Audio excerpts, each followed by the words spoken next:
What would you like for me to, what would you like? What I want to do is, this is the fifth in a series of interviews for the Kent Island Heritage Society for the oral history program that we're doing. I'd like you to introduce yourself, tell us your name, and when you were born. Okay. My name is William Erickson Denny III. I was born July the 8th, 1932, in Stevensville, Maryland, in what is now the old W. Denny and Son garage on the apartment above the Glass Bug. And I stayed there for approximately 16 years, graduating from elementary school in Stevensville at Benton's Crossing. And then I graduated from the high school, Stevensville High School, down by the middle, where the middle school is now, Stevensville Middle School, or Kent Island Middle School. Anyway, I graduated from there, and then I went on to Randolph-Macon Military Academy, and I graduated from there in 1950. Then I went from there with a little suitcase and a little sport coat to the University of Maryland. And I went there for 4 years, and during that time, the third year, I married Joyce Marlene Chance, which is the mother of my 4 sons, Eric Denny, Randy Denny, Greg Denny, and Rick Denny. And finally, I ended up having so many sons, my wife had so many sons, that my dad told me I'd have to move out of the apartment, and I moved around in the parsonage, which is in Stevensville, where I live today. Then finally, in the late 50s, I bought the old church next door, Methodist Protestant Church, which was built in 1857, and kept it for approximately 35 years, renting it to Western Auto, Marie Sanger. Marie Sanger did not want to leave the church. He wanted to use it for his warehouse. And the only way I could get Maurice out of there was every few years I'd raise the rent. So finally I raised the rent to $500, and after 30 years, and Maurice says, "Bill, I'm going to have to move," which was my object to begin with, because I wanted to get him out there, because I wanted to have the old church for myself, so I can put all my junk in there. So between the boys and myself, I opened up the church, and we had everything in there. So finally, I married Janet Ellis in 1994, April the 30th, which, if I don't get this right, I will probably not get any supper tonight. But anyway, that's the date I married. And we went on and finally opened it up as Ye Old Church House Antiques, which I've run ever since 1997. And I've had a lot of fun doing that. And of course, in the meantime, we had our sheep and our chickens, and the kids in Stevensville and surrounding areas stop by here each day and feed my sheep and chickens. And they always ask me if it's okay to feed them. And I tell them, if you don't feed them, I've got to feed them. So we work together in feeding our animals, and it really brings a little bit of country into Stevensville. And I think the mothers and fathers, as well as the kids, get a big kick out of feeding animals. That's a real joy for you now, isn't it? Oh yeah, I get a kick out of watching them feed the animals and so forth. And of course, my wife has a little herb garden alongside the church. And each day I go out and I'll collect anywhere from a dozen to a dozen and a half eggs. So I enjoy eating the eggs, plus the eggs are free-range eggs. They're the brown, white, and even have a couple of light green eggs. Wow. Really neat eggs. And the yolks are orange, and they're very good for you, according to all the doctors. I know I enjoy eating them because they're just like my grandmother used to do me when I went up on the farm to see her. Now, my family goes back on Kent Island approximately in the 1700s. I've never checked all the way, but I do know the Dennys come from Denny, Scotland, and they call them the Denny's of Dunbarton. And these Denny's are the ones that built the mail boat that went up the Twig River and so forth. They're a shallow draft boat, approximately 50 foot long and about 20, 30 foot wide. And their shallow draft enables them to go up in shallow water and deliver the mail to all the little towns in Scotland. Wow. And while I went to Scotland, while I was over there, I actually saw one of these miniature boats that the Denny's of Dunbarton had built, and it really made you feel like that's where your heritage. You had a connection there. Yeah, where it came from. Yeah. Now, were your family, once they came here to the Eastern Shore, generations here on Kent Island? Yeah, we go back. We go all the way back before John Denny, and he was actually a director of the Queenstown Bank, and actually he built the Cray House. Oh. And John was a pretty good businessman because he bought it for $46 and sold it for $400. Wow. So that's a typical Denny. But he was very smart, and he made a beautiful house out of it, which is the post and plank, and it's two-story now. And it's actually two houses put together. Was that your grandfather? That would be my great. Wow, great-grandfather. Do you, as a child, were your grandparents alive? Do you remember your grandparents? My grandparents were the Gibsons, Mordecai Gibson and Gertrude Gibson, and they had a 500-acre farm in Centerville. And my granddad, William E. Denny, Sr., lived at Love Point, and he had 3 farms there. He was a farmer. He was a farmer, and I think he was I believe he was a county commissioner, and he was also a director of the Stevensville Bank. And my grandmother was Josephine Denny. Her maiden name was Josephine White. And her grandfather was Marmaduke White, who was one of the builders of the church I now own. So between John Denny and Marmaduke White, the church was built by 2 of my great-grandfathers. Wow. Which really impresses me when I walk in there. It makes me Sure. feel like it's part of my Feel it. You can feel it. And Marmaduke White's name is on the bottom of one of the old leaded stained glass windows. Oh, that's neat. So, and also, I think Marmaduke is a name that's outstanding. Right. You know, just like my other grandfather, Mordecai, and that's a neat name. Yep. You know. Yep. And of course, my middle name is Erickson, which is a well-known name on Kent Island because you look at the old map of 1877, you see Erickson's. They're a well-to-do family and owned several farms. Were you named because you were related to them, or just because they were friends? Well, what happened, my great-grandfather, which was a doctor, Dr. Denny, his name was Dr. William Denny. He married an Erickson, so the next generation's name would be William E. Denny Sr., William Erickson Denny Sr. And then the next generation, which would be my dad, was William Erickson Denny Jr. And then he had me, and my name was William Erickson Denny III. Then I had a son, Eric Denny, and his name's William Erickson Denny IV.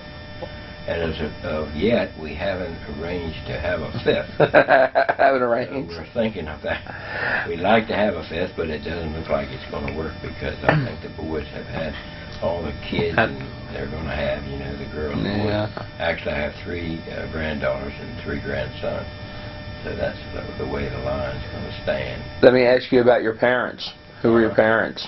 My mom and dad were Bill Denny, William E. Denny Jr., and my mother was Ada Gibson Denny, which her maiden name was Gibson.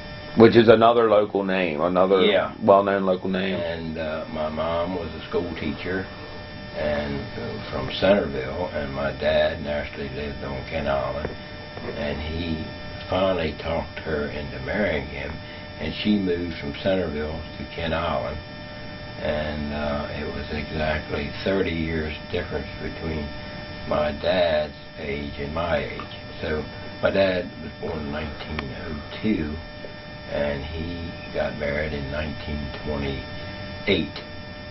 and my mom. Of course, they lived in the garage, and of course, they had me in 1932. At that time, was your dad a farmer, or was he a businessman then? My dad, he went to Johns Hopkins for a year, and then they had a depression, and my granddad he didn't have money enough to keep my dad in college, so he brought him home, and he went from farming with my granddad to a garage, which is located now at where Colton or Mike Foster has his building, which was built by Roger Eisinger. He had a garage there, and later on he built a garage where it is today, W. Denny and Son, and that was in 1928. So he ran the garage pretty much after that. Mm-hmm. So he took over my granddad's business in the mechanic part of the garage, which was located at the Eisinger building. And then after a few years, he built his own building and moved it up on the point where it is today, W. Denny and Son. My dad told me he'd rather work in the garage than to milk the cows. He did not like to milk cows and feed cows and work the crops. His thing was actually automobiles. He loved to sell automobiles. Is that right? Yeah, he loved it.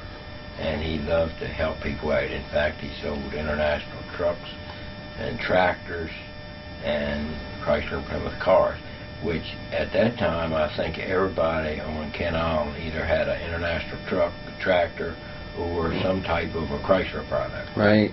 And he sold them time and time again. To the people, every time they needed a vehicle, they went to your dad. And if they didn't have money enough to finance the car, my dad would finance it himself. So it wasn't a matter of going to the bank and asking Tommy Rhodes for some money. It was a matter of coming to Bill Denny and asking him for some money to buy a car, you know. So, like Newmy Waters said one time to the president of the Tidewater Bank, he said, "What about Bill Denny? He doesn't bring many loans in here." And Newmy told him, he said, "Well, Mr. Denny probably has more loans in this bank." So I thought that was a pretty good analogy. That guy didn't know what to say. But anyway, that's the way my dad was. He would help you out, and you didn't have to have your 20% down. He knew you, and if he knew you were a good farmer, he'd take a risk and help you out. In fact, he let many a tractor go out of there and without a penny down. The guy would plow his crops up and work them and so forth. Then when he sold them, he'd come in and pay my dad on the tractor, which not many people would do that. No, particularly not today. He'd help them out, and he'd help them out on a shoestring. Right. So many of these farmers and business people around here really had a good foundation dealing with my dad because he'd back them up. How long was he in that business, Mr. Bill? He was in the business from 1928 to 1990. We had W. Denny and Son.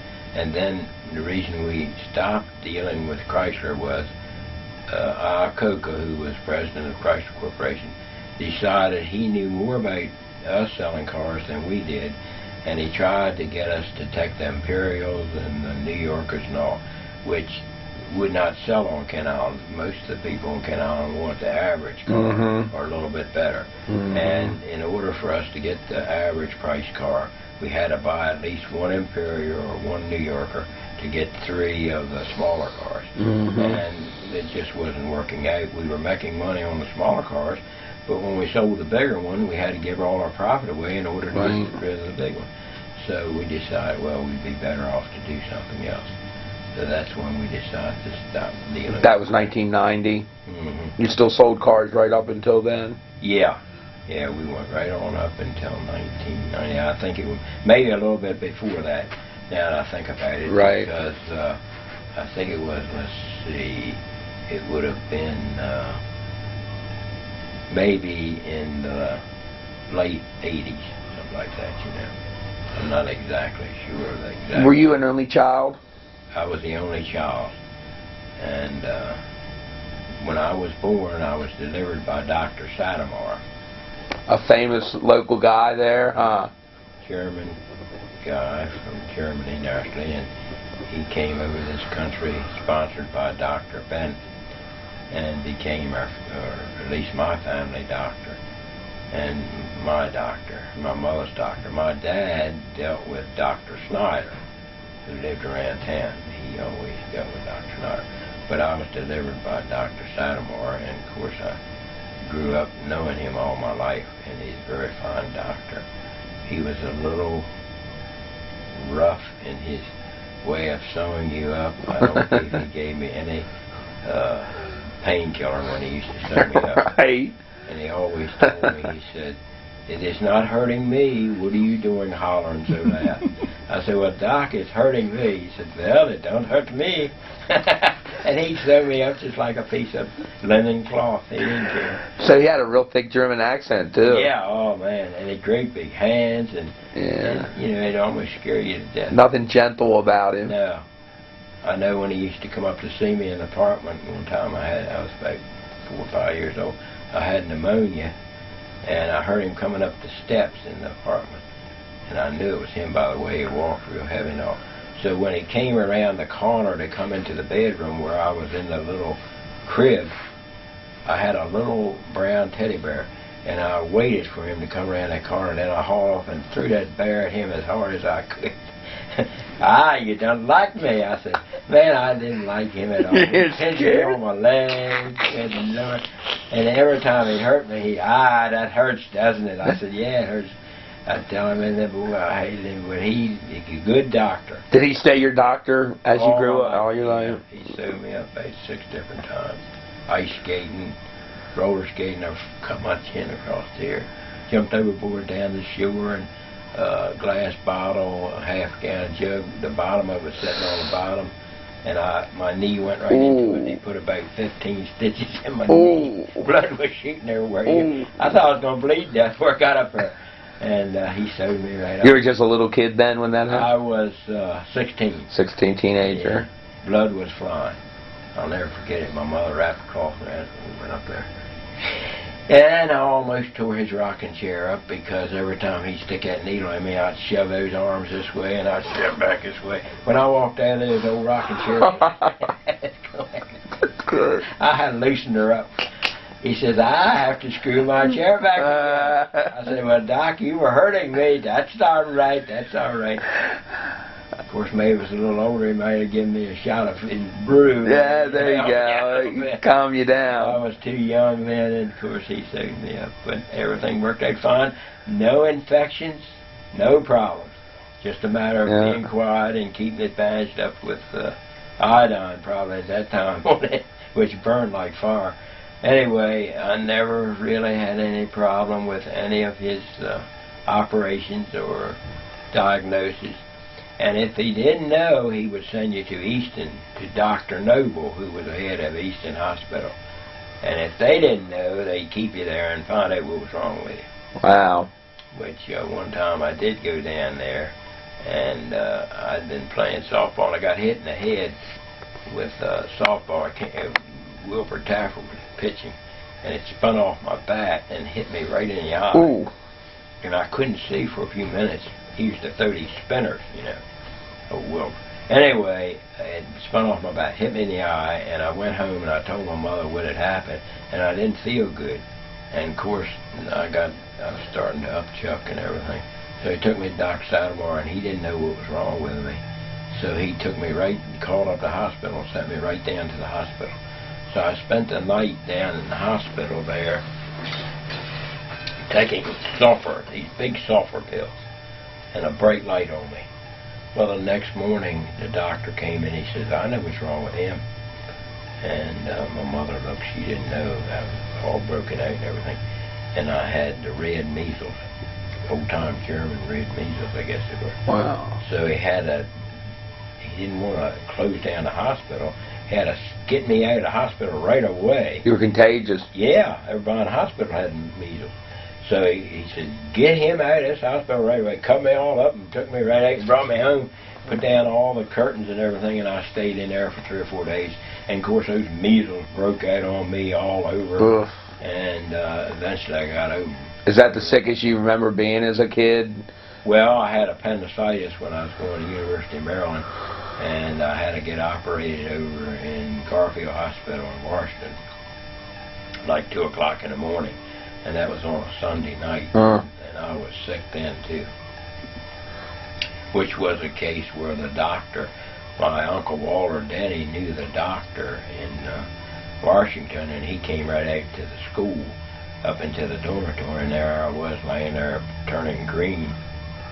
All my roommates were saying, Denny's going to die, because I was sick. I've checked about 400 times.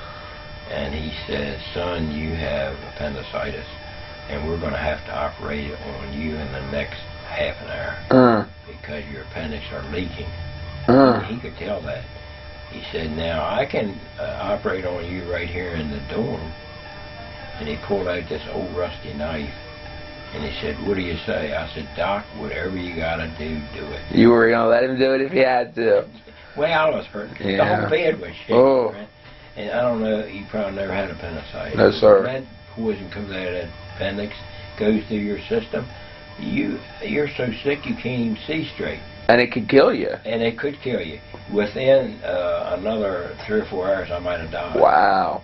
So he operated on me right away. Went right back. He'd been working in his garden. He had on bib overalls and old straw hat and everything. And this was the surgeon for Garfield Hospital. He said, Bill, I'm going to have to operate on you. And I got right in his Buick car, great big Buick car, and he drove me back to the hospital. I said, Doc, I'm going to get sick.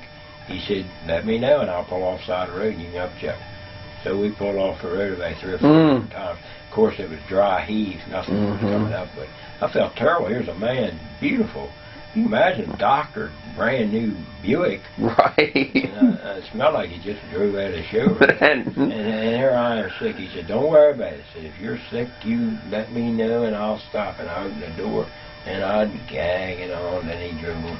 And within an hour from that, or half an hour, I'd say, time they shaved all the hair off of me. Yeah. I was in the operating room. Wow. Next morning I got up. I think they came in my room around 6 o'clock, and the nurse told me to get up out of bed, and I told her, I said, ma'am, I said, I've just been operated on last night. She said, I don't care. Get out of that bed. And the daggone bed was sitting up that high off the floor, and I said, okay. And I was just sewed up, you know. In fact, my appendix was laying across here, just been sewed up. So when I hit that floor, that whole room went around like this. I mean, I almost passed out. And she grabbed me and set me over in a rocking chair. And I could not figure her getting me up that early, right after I'd been operating, about 4 hours. And what it was, they didn't want where they'd sew together. They called it adhesion and cohesions, I guess, and different pieces of your skin sticking to other pieces and causing some kind of problem. So they get you moving right away. And that night, they had me walking up and down the hall. Wow. And here I'd just been operated on. Great, man, you talk about hurting and all. But they made you move right away. Were your parents able to get over?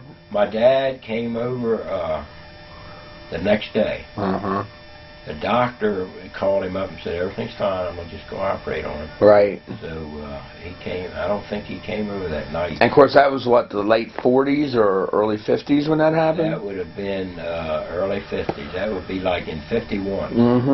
And it was at Garfield Hospital. I'm trying to think the name of the doctor.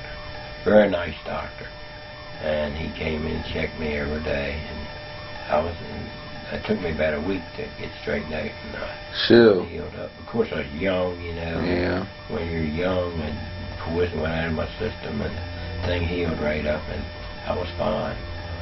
What are some of your earliest memories of Stevensville and Kent Island? Well, my earliest memories when I was born here would be about when I was approximately 3 to 5 years old. I remember particularly going down the street, and it would be snow all over the street, and I'd go down from my home, which was in the apartment above the garage, and stop at the first house would be Mr. Jim Cockey, and Captain Harry Hopkins lived right behind the garage, and I knew Captain Harry and his wife very well. The next home would have been Mr. Fred Carter and his wife. She was the principal of the elementary school, and she was a very nice lady, and they'd all talk to me. And then the next place would have been Council's, Frank Council, and then the old town hall, which would be where they had all their elections and so forth. I didn't really know what it was, but I knew it was a county or a old hall in Stevensville. You knew it was a central part of what was going on for the grown-ups. I didn't know later on, I guess I realized it was a place where they voted for different county commissioners and so forth. Were there still dirt roads? The main road coming down on the north side of the garage would have been cement. And the road, which would have been Leg Road or Locust Street, that was also cement. But before that, I think it was probably oyster shell. But when I was growing up, I remember roller skating up and down both those roads. And then coming up on the north side of the garage, on down below Mr. Frank Council, would have been the blacksmith shop, which was run by Mr. Dan Crouch. And I remember going in there, and he had this forge going, and he would be making tong heads and culling hammers and different things for the watermen, and plus fixing different farmers' wagon wheels and so forth. But I remember going in there when it was cold outside, and he let me come over to the forge and take my gloves off and hold them over his forge while he turned it to heat up the different metals, make his different things. And he never not said I couldn't come in there. He'd always let me come in, and my gloves were wet from throwing snowballs or getting down in the snow. He let me come in there and dry off, and I loved to watch him. And that real bright fire, and making all the different things out of iron. At that time, though, like you said, he was mainly making stuff for watermen and farmers, tools for watermen and farmers. He would repair the wheels on the wagons, which would have a big metal ring around. He would repair those, and then he would, I think he even made wagon wheels out of the wood and so forth. But mainly I remember him making the heads for the tong shafts and the teeth, so forth, fixing those. By then, cars were pretty much the mode of transportation. I remember my mom had, I think she had like a Plymouth sedan. My grandfather had a Model A Ford, my grandfather Gibson, and it would go over anything, it's like a little tractor. It had 4 speeds in it, or 3 speeds and a reverse. And he would take me all around, and it had 2 little seats in the front, and the front part or the top part of those seats would bend over so you could get and sit in the back seat.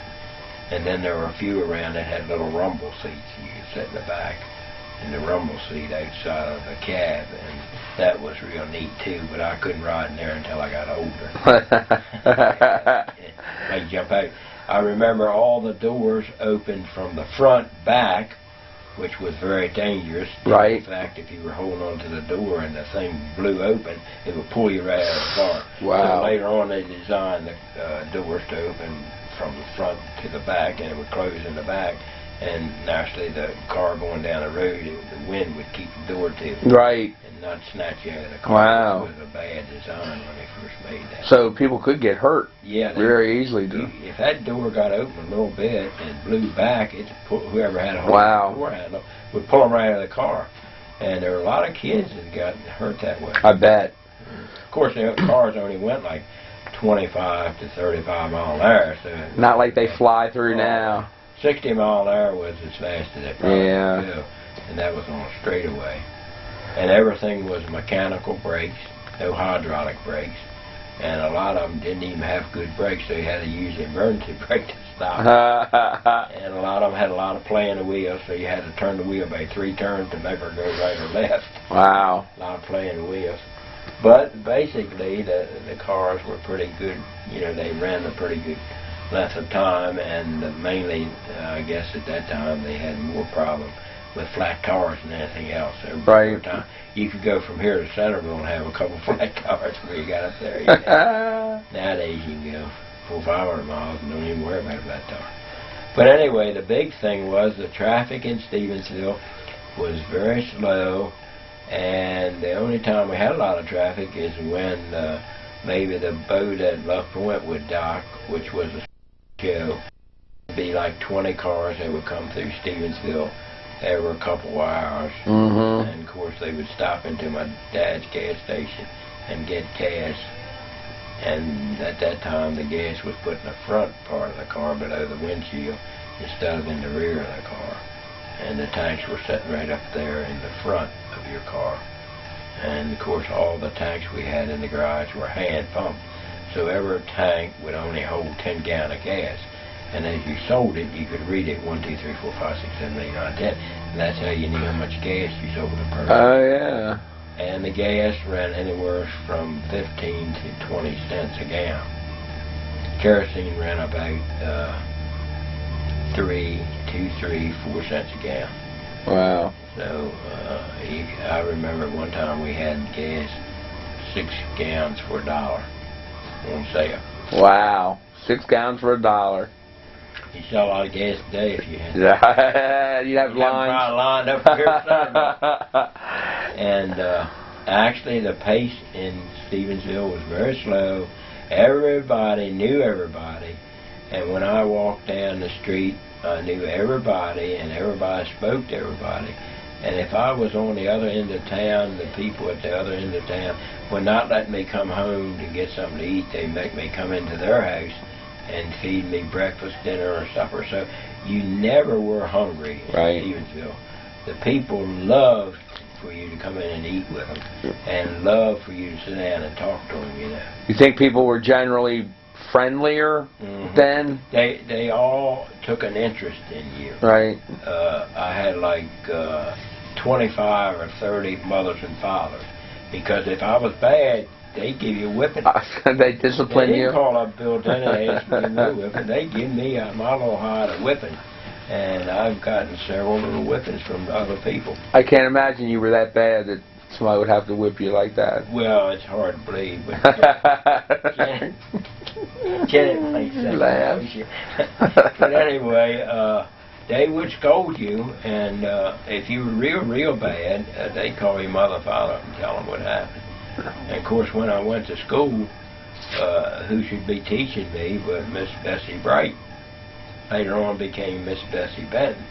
And I remember we were sitting in class one day, and she was teaching us different sounds of words, and it was CH, and they had a little group of seats there, and everybody sat in these little seats out of their regular desk up in the front of the room, and she was saying ch ch ch ch, and everybody in class or in that little group was saying ch ch ch ch.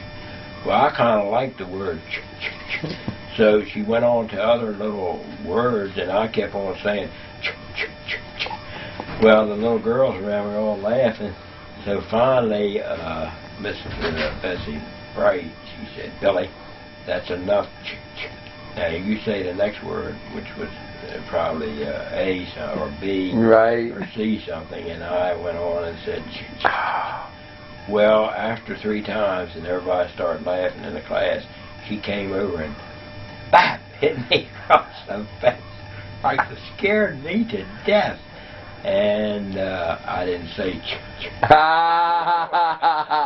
let me know that she didn't want to hear that ch ch ch, because I was breaking up the whole class. Right, your distraction. I thought it was so funny, you know, everybody laughed. So did everybody else. Oh yeah, they thought it was funny.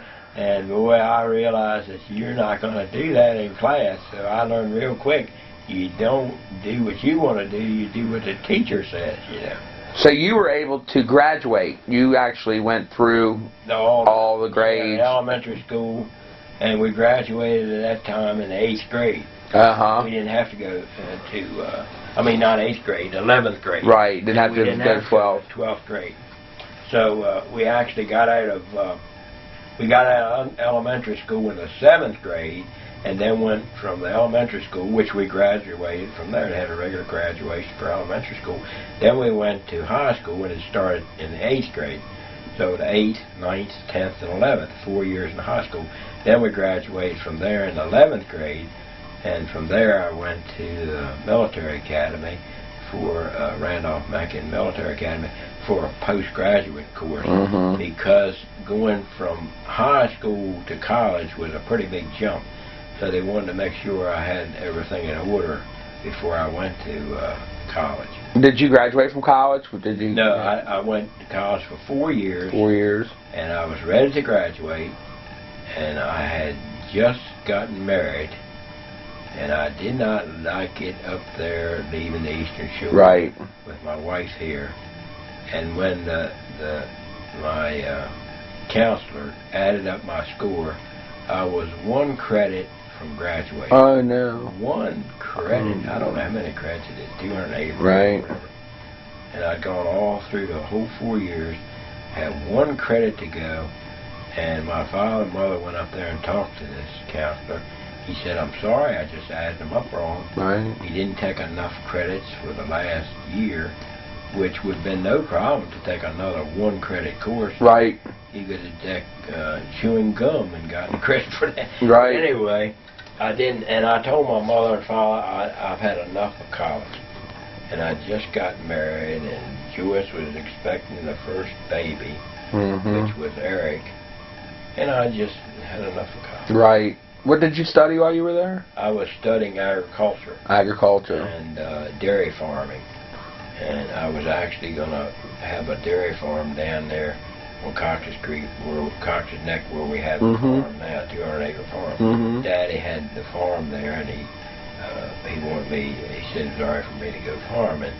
And that's what I was going to do. And I really loved cows, and I loved farming and corn and wheat and doing all the things. And I took all the courses. It's very nice. And, of course, everything on Ken Island was farming, and the other part was water, a lot of watermen.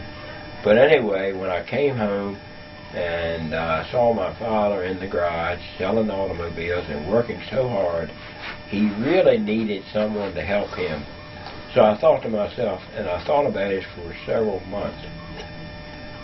I said, do I go down to the farm and build new barns and buy all this equipment for the farm and go farming and leave my dad up there in the garage, which he had a very nice business there, and killing himself literally because he couldn't handle it by himself. He had so much business.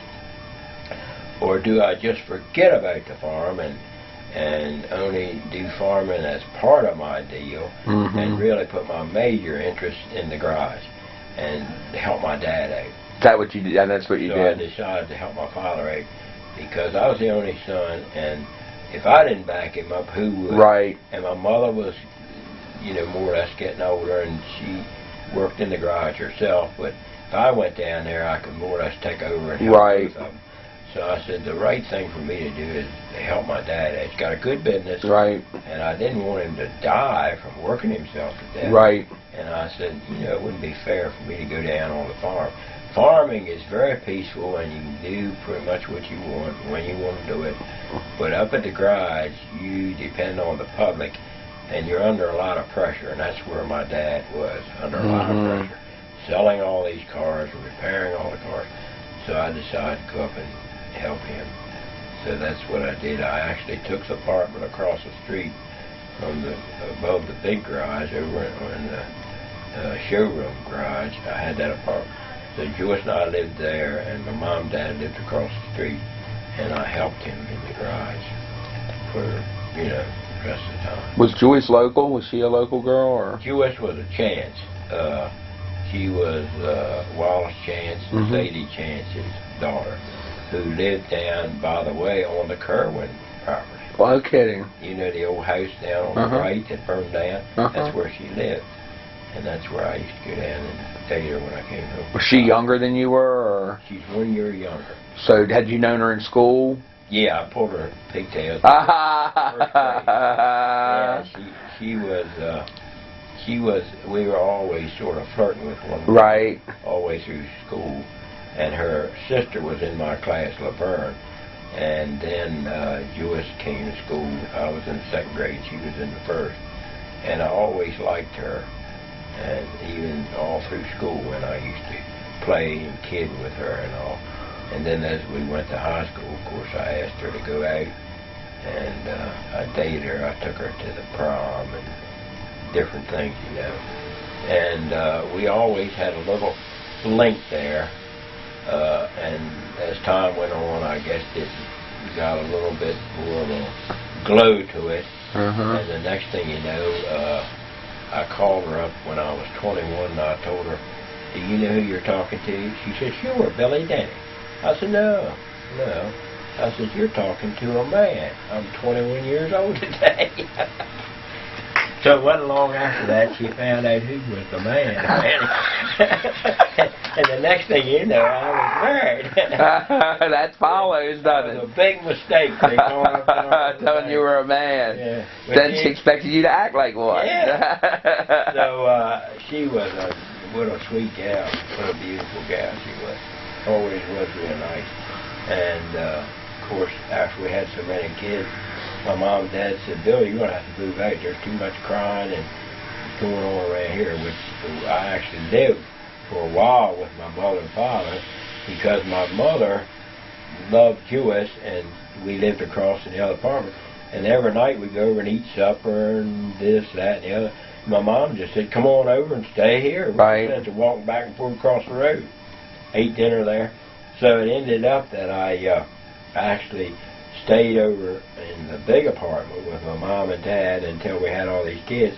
Then my dad said, you know, I'm going to have to get you a place to live because there's too many kids around here. Of course, he's getting older. My father didn't want to hear all these little boys right. stand their feet and cry. Rambunctious, you know.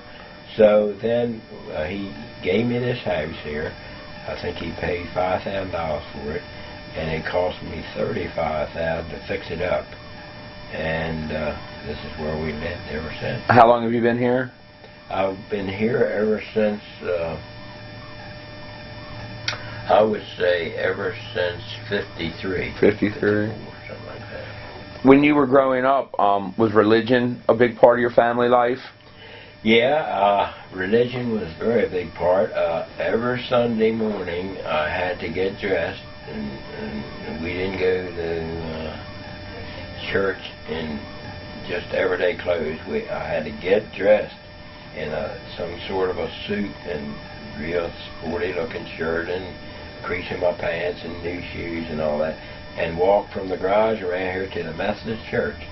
And I went to church there and right on through the whole church, first grade, second grade, primary room, right on into the big room. Every Sunday I went there and I was in the choir and I was in the MYF, and I'd go to Sunday school, then I would go to church. And when I was younger, I went mostly to Sunday school, but later on I went to the church. And then right across from the garage was the Episcopal church, so I got to know the lady there, and she wanted me to go there to Sunday school too. So I went to Sunday school around at the Episcopal church at 9 o'clock. Then at 10 o'clock I came around here and went to the Methodist church Sunday school. So I had a lot of religion, a lot of nice people, knew the preachers and knew all the ladies that worked in the church. And religion was really a big part of my life, you know what I mean. Grew up in the church. Grew up in the church. Church was very close. You could walk to it, and all the different activities like going to picnics and doing. I've actually done plays over here in the church I own now, MP Church. That's the Protestant church. They actually took that church and turned it into a place where they served breakfasts and suppers. And then they had the Boy Scouts in there. I met in there with the Boy Scouts. I was in the Boy Scouts Troop 264 for years. And then I was in the MYF for years. And that's the way we got to know all the different children from even Chester and Buck Point and Roman Coke and all. They all came to this church. Through the church and I got to know a lot of them through that, you know. The organizations. You were a Boy Scout for all those years? Yeah, I was a Boy Scout. Joined the Boy Scouts when I was just almost 12 years old. And we used to go down to Chester at where the Rite Aid is now, was an old Chester school, elementary school, and we met there. And our scoutmaster was Charles Willard Thomas and David Jones and Teeny Jones. I don't know if you heard those names. Yes, sir. But they were scoutmasters, and they were very good. And wherever we went, and Keller Hoxter was another scoutmaster, and wherever we went, they'd go with us. And I learned a lot from the Boy Scouts. I learned a lot from the church, and then again I learned a lot through the different schools. School. And the teachers in those days really were almost like your parents, because if I did anything wrong in school, my mother and father knew about it before I got home. So I was in trouble twice. So you could, in a little town, you could not get away with anything. Everybody knew it. Oh yeah, and the next point was, a third of my family were teachers, or cousins, or relatives. Right. And my Aunt Peg was in 4th, and or she would be in the 5th and 6th grade, and Miss Bessie Benton would have been in the 3rd and 4th grade, which she was a Bright, and back in our family are Brights on the Gibson side. And then on Mrs. Elizabeth Price, she was a White, and my grandmother was Josephine White, so the connection was there, and maybe not real close, but it was like a cousin or a couple cousins removed or something. So everybody had that little line of little Billy Denny did this wrong or that wrong, and I couldn't get away with it. Everybody knew what you were up to. If I sneezed in class, they knew about it before I got home. So, it was just like one big family. Right. You didn't get away with these things. And, of course, that's good in many cases due to the fact that if I could have gotten away with a lot of things, you might have done more I might bad. have done more. No, I agree this. But we did it as much as we could get away with. What about recreation and fun? What did you guys do when you were kids for fun? Well, the recreation thing would have been, the first thing I did was I learned how to swim. I love to swim. Then the next thing was ice skating, and I finally got a pair of ice skates for Christmas, and I learned how to ice skate. And then every afternoon in the winter we'd all play ice hockey on some little pond around here, and we had a regular little deal there. And then on if it wasn't snow or anything, we would naturally play softball and soccer. I love to play ball, and I love to play soccer ball. So that was a big thing. Did you play on teams or just? Yeah, I played on the high school team. Played on the high school varsity team for 4 years. I made varsity when I was in the 8th grade, and the reason was I think I could run pretty fast. And I was a pretty good runner. In fact, we had field days, and I got 2 or 3 medals for the county. First place, for my age group or whatever, and it was no problem to run. I could run like a little kilty against, and I love to run, love to swim, and then of course another thing I love to do is ride my bicycle. We'd ride from here to Love Point or here to Romancoke or Mattapique, not even thinking anything about it. Just ride. Ride and keep on riding. Never ran out of energy. Yeah. And we ride. It'll be about 10 or 12 of us. And all go down to Romancoke together or Mattapique, and everybody appreciates the bicycle. And then we go to the Bay Shore here, where the sewage treatment plant is, and we'd all go buck baiting. We didn't know what a bathing suit was. We just strip down and jump overboard and go swimming. Yeah. Then we'd have a big mud battle over there. Mud at each other. Yeah. And the girls would sneak over on the bank and look down and they'd start laughing. Girls were there. They love to sneak down on us, Catch all them little naked boys. Skinny dipping. Skinny dipping. But it was very neat around here. And then, of course, also I love to catch soft crabs. Good Lord. You could go anywhere in a nice little shoal place on low tide and pick yourself up 12 soft crabs. No problem at all. By the way, the soft crabs sold for a nickel a piece. Wow. That soft. and then also fishing. I went fishing. I used to go fishing with Louis Kyer, and he would take me down to Second Kent. We'd go up in some cove and catch the little grass shrimp, about that big, and we put them in little trays. Till we had like what they call 5 gallons of shrimp. We'd catch 2 5-gallon cans. Then we'd go down and anchor off Brick House Bar, which is Second Kent, just below Roman Coke, just where you get the Hollick and Snooze, and anchor the boat out there, and we catch fish, rock, perch, and hardheads, at just as many as you could pull in. Unbelievable. About 30, 40 feet behind the boat once they caught that chum line. Right. You know, catch them on a tide where it took the chum line on back. And we'd bring those fish in right and left, and we'd sit out there all day in an open boat. I'd come home, I'd be as red as a beet, and 2 days later I'd be as black. Right. You couldn't tell me from the guys up in Lots Road. You know? Right. John Frank Hines, those guys look just like me. Look like you. You know, from sunburn, didn't think anything about it. Well, we know we all have cancer. But anyway, we'd go out there and catch these fish, and I loved it. Then finally, as the time went on by, I learned how to water ski. We had a couple of fast boats, Jack Thompson and my dad had a Chris Craft, and I learned how to water ski first with a surfboard and then with water skis, and I love to do that. And naturally swimming. Right. I'd go swimming with all the boys right here, Claudia, Larry, and you name it. But anyway.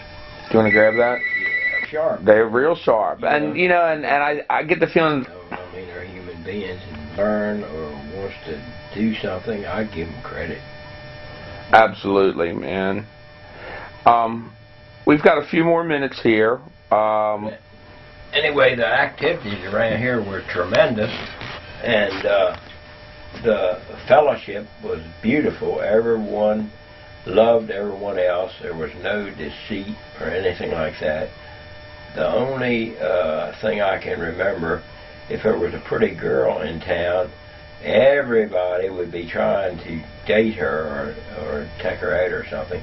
So that was your biggest competition, was dating some new girl that came to town or something.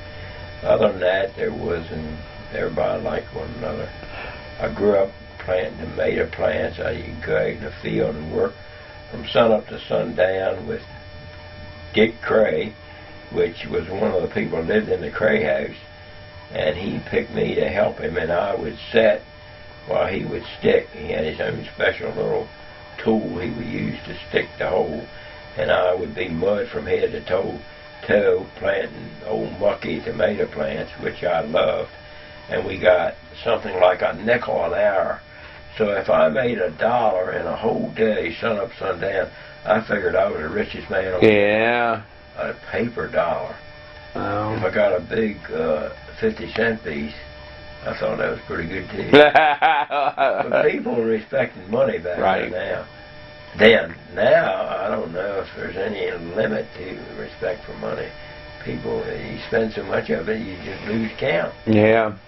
So it's a different world altogether as far as respect for money and things, you know. Let me ask you that in a general sense. What are some of the other changes that you've seen, you know, big changes that you feel about Kent Island?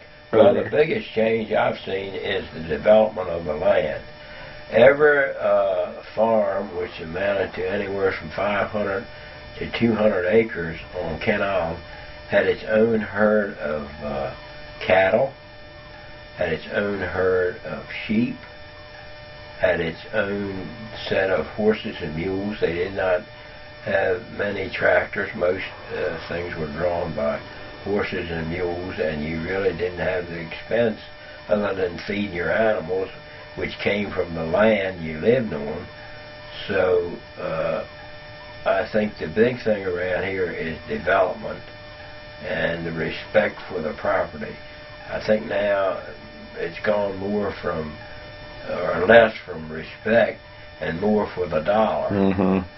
So way back there wasn't enough money to buy a farmer's land. But as time went on, people gave these farmers so much money for their land that they figured it up and they could work 2 lifetimes and not get that much money. But the sad part of it is, once they got that money, now money doesn't go anywhere. Right. So you can get a couple $100,000, and once you spend it, what do you have? Whereas before, at least they would have their land, but money talks, and of course people can't work all their lives that hard, so they had to eventually sell their farms and move to town and live the last few years in a little bit of pleasure. You can't blame a person for that, you know what I mean? But my big problem is overdevelopment and the sewer system and the pollution of the Chesapeake Bay, and also the air.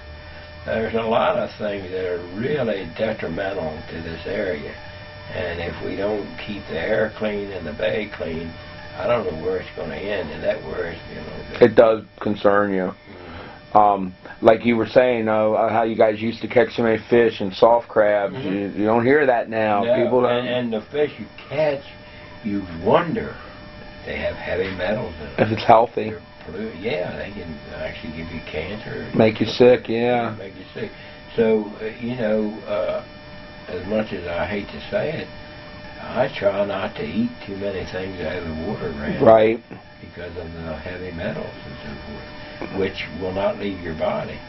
Once you get mercury or lead in your body, it stays there. You can't get it out. And that scares you a little bit. And of course, you know, when you have heavy metal in your body, it can do a lot of things to your circulation, your way of thinking, and your eyesight. Eventually kill you. I think people probably have changed because there's not that connection to the water that people used to have. Right. You know? A lot of people, I mean, they, if they were hungry, they could go, just like the Indians, go fishing, oystering, or have a crop. Right. Corn, or wheat, or tomatoes. One time, tomatoes on Ken Island were tremendous. I mean, farmers made a lot of money from tomatoes. And then, of course, naturally, they grew their little gardens and had milk from their cows and so forth and so on. And I know my granddad, he had, I don't know how many different fruit trees, like cherry trees and peach trees, pear trees, and gooseberries and all those things that he harvested every year, and that helped feed his family. But nowadays, I guess people, they have a few gardens. Right. They really don't have the trees and all to produce the different products that they used to have. Seems like people used to know a lot more about a lot of different stuff, how to do different they knew how things. to feed their family with little or no money. Right. You could use a few seeds and not any money, and you could feed like potatoes. I know all the farmers grew potatoes, not only white potatoes, but sweet potatoes. And many of the farmers had 10 or 15 apple trees, so they could do things with their apples. Right. You know what I mean? Apple butter. And, of course, the wheat, they could use that for flour. And they were almost self-sufficient. But now everybody goes to the store. Yep. And they want natural things, so you see everybody at Trader Joe's or someplace. You're right. Because they're scared of all these high-octane fertilizers and so forth. Yep. And they want something that's back to the old era. More of the natural things and not fortified with some other kind of ingredients that will maybe eventually give you cancer. Right, that they don't really know what the... And they speed up these reactions, and of course I think when people eat them, the next thing you know they have some sort of a cancer. So your grains and so forth should be a lot more of a meat and a lot more natural things. Right. Rather than these substitutes. And people are learning that more and more. Is Ken Island still a special place to you? I love Ken Island. I've never gone any place in my life that I didn't want to come back home. I love it right to death. So it still means a lot to you. Not only the beautiful island itself and the waters and all, which have deteriorated some, but I also love the people and the way of life. And we've had an influx of people that don't really understand Ken Island, and are maybe trying to bring Glen Burnie and Baltimore over here, but I still love Ken Island. Right. I still drive 25 mile an hour in a 50 mile zone and get run over. I still love Ken Island, you know. Well, Mr. Billy, Home. I appreciate your time today. I hope we get to do this again sometime in the future. Sit down and ask you some more questions. But I do appreciate you taking the time to talk to me today. I was glad to. Thank you very much. Yeah, it's a place close to my heart.